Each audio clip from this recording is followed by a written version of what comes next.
Time to focus and time to deliver for the first of two occasions for the eventual champion. Final in around about 2.5 hours' time. Akani Simbine won the title on the Gold Coast. He is a brilliant big stage performer, and he'll fancy he can be one of the two automatic qualifiers from the opening semi-final. Nigeria, Trinidad, Antigua, South Africa, England, Jamaica, Australia, Guyana and the British Virgin Islands. A true Commonwealth lineup. Ogunbrume, third in Heat 6. World Junior finalist last year. He's still only 19.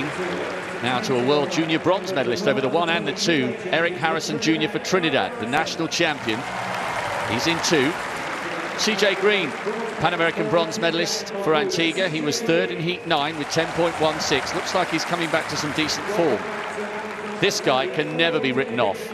Gold medalist on the Gold Coast. Is it going to be the same here in Birmingham? Fifth in Eugene. He was smarting from that, and listen to the reception for OG Edeboren, former European under-23 champion. He won his heat and looked really good yesterday. He's sandwiched between two very fast men.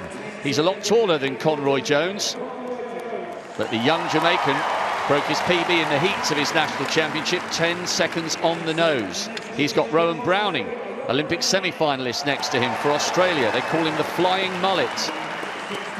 Emmanuel Archibald will be second from the outside, fifth in the South American Champs a few years ago, hoping to advance further than he did on the Gold Coast 4 years ago. And Rickoy Brathwaite, a former semi-finalist at the World Juniors, proudly flying the flag for the British Virgin Islands. They'll be watching on Tortola. Ogunbrume in 1.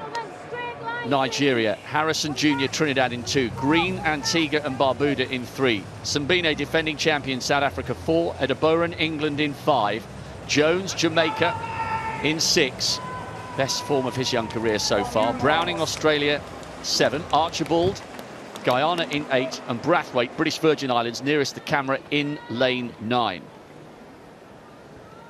Simbine will be 4th from the right-hand side as we look at it.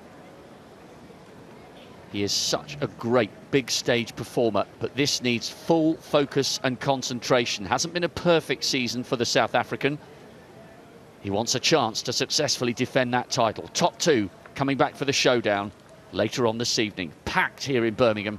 What a night. What an explosive race in prospect. They're away first time.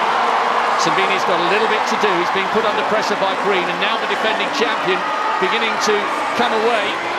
Oh, great running by him, and also the Flying Mullet did fly. Great run by the Australian. He didn't make the final last year. His big achievement was making it into the semis. Akani Simbine proving there, having to do a little bit of work after a relatively even start. That was an excellent piece of qualification by the South African. You wouldn't bet against him successfully defending this title, Steph Reed. Now, it definitely wasn't unexpected that Simbine would make the final. I mean, he knows how to get into finals. He's made the past 2 finals at both the Olympics and the World Championships, but that second automatic qualifying place was up for grabs, and it was great to see Browning go after it.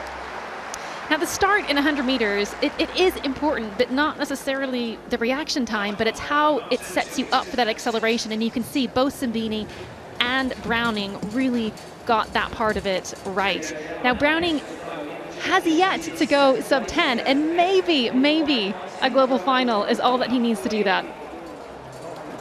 Well, he looks so relaxed there.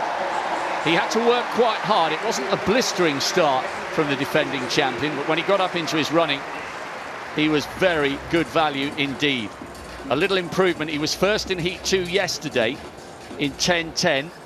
And that was slightly better, 10.07, which might have been the exact time in which Kim Collins won the world title from lane 1 in Paris. I think 10.07. I think Carl Lewis might have won a world title in 10.07 in Helsinki anyway.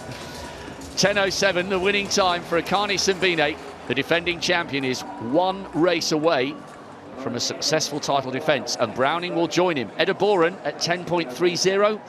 He'll have to wait and watch very carefully for the next 2 semis to come.